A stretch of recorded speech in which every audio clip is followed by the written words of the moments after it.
Hi, everybody. I'm Beth Rusky. Joining me today is my business partner, Peg Rowe. Hello. We're here from Tiara International. We're a women's leadership development company, and every Friday we get together at about this time and we have a Tiara Talk. And that means we're going to be talking about something that struck us as useful or important, or something that we think you might find useful or important this week. And today's topic is about re-sparking your inspiration for the new year. So re-spark and inspiration, that's our topics. What we do at Tiara is we provide a lot of different programming for organizations and women, professional women, women at home, entrepreneurs, women who are interested in actually taking on that leadership role in their own lives.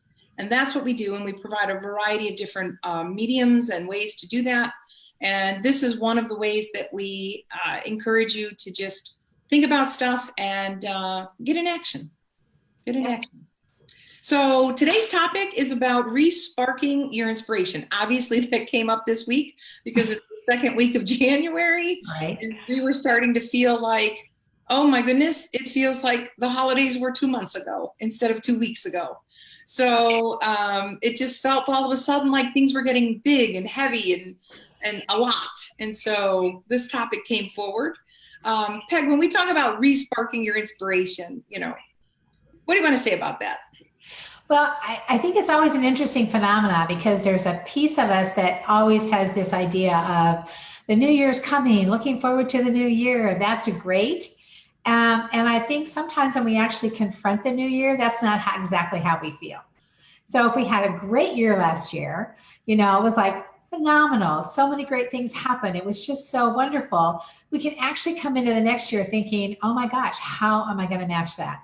I can't even think about what would have to happen for this year to be as great as last year. And that can feel a little defeating. It's like, oh my gosh, I had this great year. And instead of being momentum and launching me into a great new year, it actually feels like, yikes, I can't do that again. One of the, I spent a lot of years managing salespeople and, in sales and marketing. And I had a phrase that we went from hero to zero with a click of a clock. So like you're saying, we push really, really hard. We achieve all the numbers. We have this free, getting into the finish line and relaxing over the holidays. And then it's like you're staring at the wall again. Yes, it's a blank page. Yeah. Oh my gosh, how do I do that? And then I think the flip side of that, sort of we look at it as a continuum, like on one end or the other. Sometimes we're coming off a year that wasn't great. Like things may have happened that we weren't expecting. It might have been personal, it might have been professional. But we look back on the year and it's like, it's the year that was, but we don't look at it fondly. It's not like, yeah, that was a great year. I really want to make sure to circle the calendar around 2018. That was spectacular. It really wasn't. There might have been a loss in the year. There might have been, something that happened that we weren't expecting.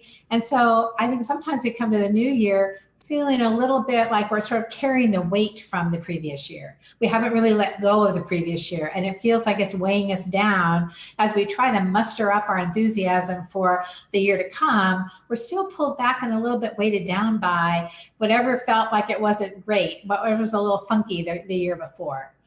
So it feels to me like those are two places we can fall, and there's lots of room in between, by the way, but either of those two places can have us come to the new year feeling like, well, I should be excited, but I'm not sure I am. Yeah. So it's a bit of I've survived the year, or it was a good year, fear around or concern around how am I going to do it again? Right. And if those are the extremes, as you point out, there's a lot of stuff in between. A lot of room in between. We talked a lot this week about some of the tools that we use around, how do we help people with this? How do we, re-spark our own? Yeah. And, it's different for everybody, but we talked about some of the tools that we love. What are your top one or two tools? What do you love when you're trying to actually get reconnected to your inspiration? Yes. Well, I think one of the things that I love that we do that has actually been so powerful, and it's now, I couldn't imagine starting a new year without it, is to really take the time to get complete with the previous year, good or bad.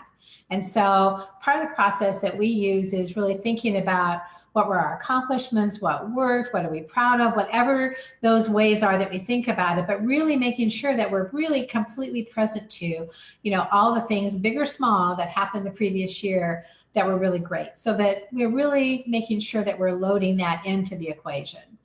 And then the next question we would look at is, well, what might we have been disappointed in? Again, not to dwell on it, but to actually be complete with it, to be clear with it, and to be able to move forward. So those two pieces right there for me really help with completing the year and feeling like, okay, I now can put that year behind me, and I now have that fresh slate. I've got that blank page that I can jump into the new year without sort of the baggage of last year.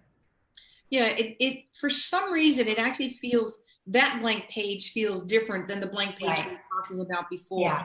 And we believe it's because of how we've processed Yeah. all of it, the good and the bad and the ugly, all at once being processed and kind of put in a box and being said, okay, this was what happened, and I'm choosing for it to be complete.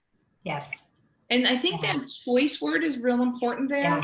Yeah. I would underscore that. That's for sure. Yeah. Yeah, it's a choice. The other thing I think, for me, I think one of the ways that I can like re-spark or get reconnected is to give in a little. And what I mean by that is, especially if I'm coming off of a high octane year or a year where the activity's been going. Yeah. It really does require that I give in a little bit and let my body catch up to my mind.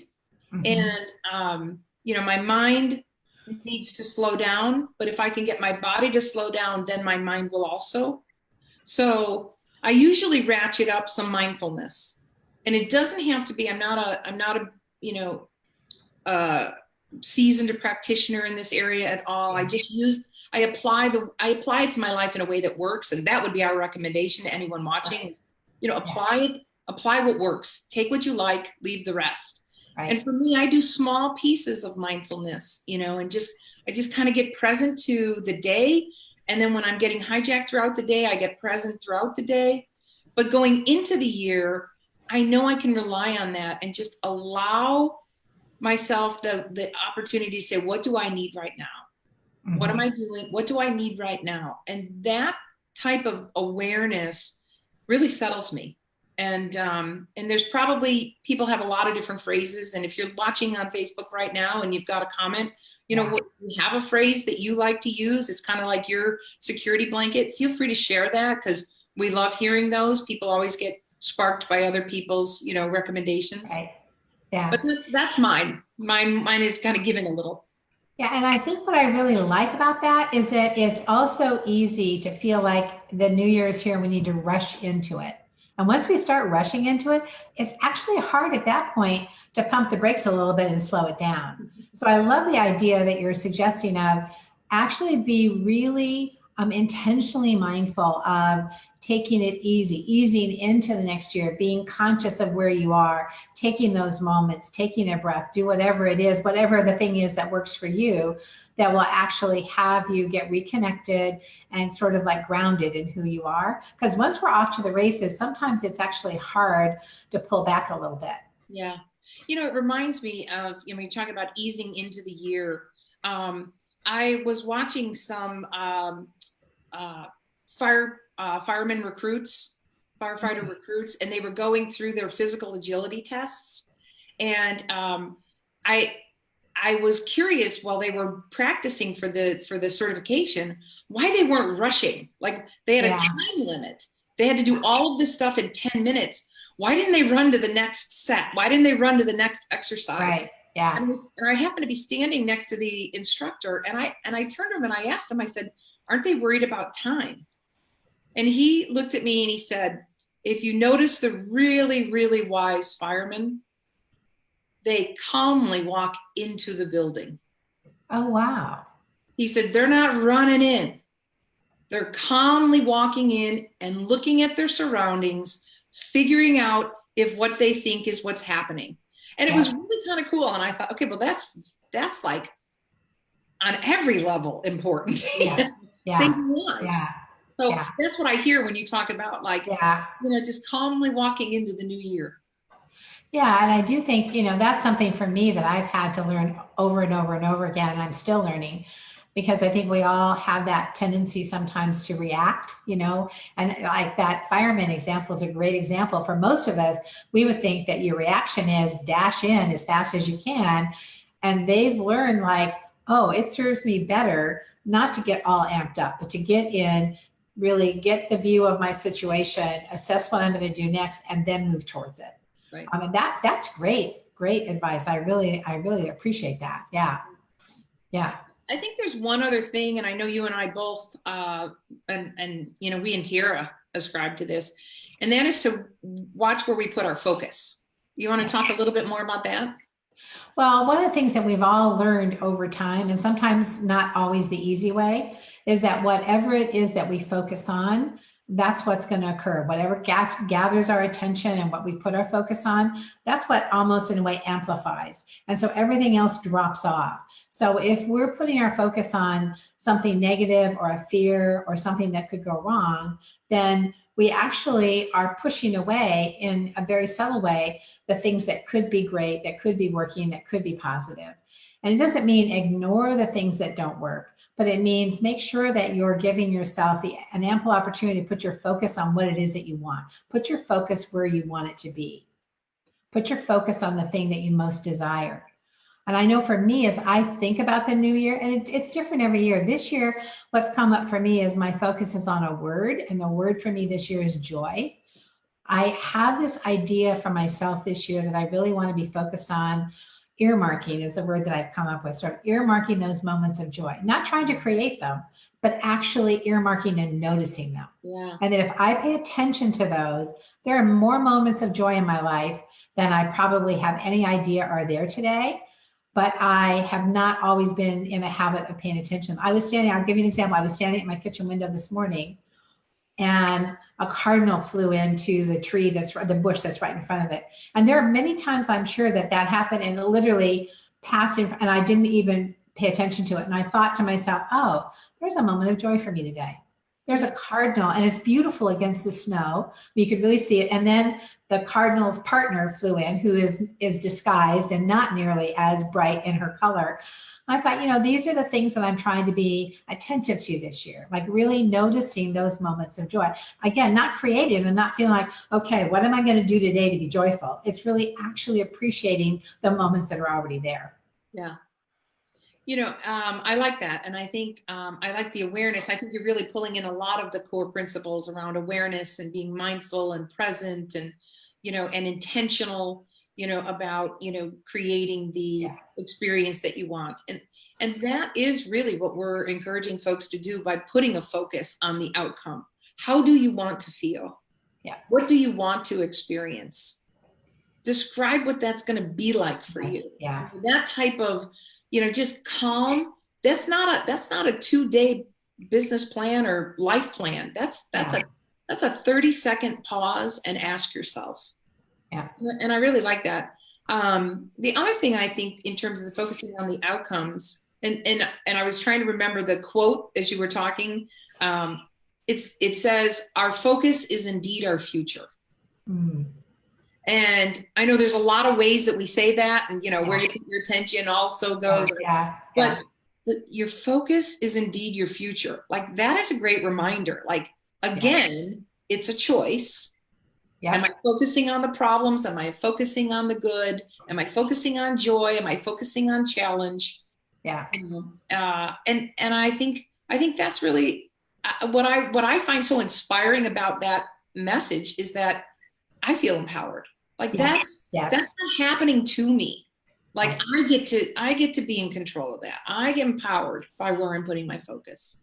Well, yeah. And it goes back to the word you used a couple of times now, which is it is about choice. We actually are fully engaged in our own choice. And so whichever direction we choose is really entirely up to us. And yeah, there are things that are going to happen that we either want or don't want. All of that is going on externally around us, but our own internal dialogue is to be a choice. What is the choice that we want to make in this moment? Yeah. Right. Well, before we sum up, is there anything else you'd like to say about resparking your inspiration going into this new year. I like I think the thing that I would say that's a reminder for me is that it's not a one-time thing. It's like there's a moment today that we think about, oh, it's a new year, respark, get into the new year. But I also know that it's important for me to remember to do that throughout the year, because it's easy throughout the year for whatever's going on to sort of take over, and to really, again, be a choice. But remember that I have accountability to myself to make this year I want it to be. And so when I feel a need to respark, I just need to do that. Whether that means, take a day for myself, go do what it is that I need to do to be in a feel good place. All of those things are things we have to be individually responsible for. But I know it's beyond just this week. It's not like at the end of this week you go, okay, great, done. Respark the year. It's complete. Yes, I'm sparked. Yeah. I think that's a great reminder, and thanks for that. I had the absolute distinct pleasure yesterday of one of my nieces gave birth to a healthy, beautiful little boy. Oh. And, about 7.5 pounds, and William's his name. And I was able to take my mom to visit with the baby, and I have this picture of my mom holding her 10th great grandchild. Wow. And all I could just envision was maternal love just flowing generationally. Yeah. And it's so moving, and it just filled and warmed my heart. And I'm thinking, okay, that's a respark. Yes. So my message to folks is that when you respark, it isn't necessarily a fix to some one thing. Yeah. Like that energy that I felt yesterday actually sparked me. It sparked creativity, and I applied that in a variety of different ways. Yeah. So just a note of caution is that you're not trying a one-to-one, as in I need to get inspiration in this area to fix this. Yes. You're just trying to create a more inspired state for your creativity and your action and inspired actions to take place from there. Yeah, and I think that is a great reminder, because those are those simple moments. For me, those are the joy moments that I'm trying to be more present to that happen. And whenever we take full advantage of like really pausing and being in them fully, we just create energy for ourselves. Yeah. Yeah. And it really creates momentum in that moment. Yeah. Really does. So thanks for listening in, whether you're seeing this live on Facebook or you're watching it on our YouTube channel.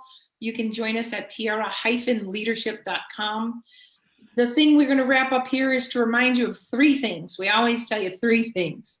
One is, if you are trying to respark your inspiration for 2019 going into the new year here, the first thing we recommend is to actually get closure on last year. Mm-hmm. And you don't have to wait for the year to end, as Peg said. You can do this at any point. You can do it in February and say, I'm going to close January. Yes. I closed last week. Yeah. So just get closure. Focus on what you enjoyed, what you liked, what you appreciate, and make sure you recognize the disappointments as well. So that's the first step. The second, of course, is what I recommended is give in a little bit. Be a little extra compassionate with yourself, however that means, so that yourself, figure that out, and just allow yourself, whether it's allow your mind to catch up with your body or your body to catch up with your mind, allow yourself, give into yourself a little bit. And the third thing is to focus on the outcomes. Put your focus for your future. You are creating, you're choosing it. You choose it every minute of the day. So put the focus on what you want your future to be, and you're going to be amazingly surprised. Yes. Yay. Wonderful. Thank you for joining us. If you are seeing this now, there's still a day. You can still register today to be in our January 15 Days to Wow program. And you can find that at tiara-leadership.com. Look in our virtual programs. It is a great way to kickstart the year. You can do it for $15, which is ridiculously inexpensive, but we just want to give it away to as many people as we can. Yeah. Thanks for joining us. Thank you.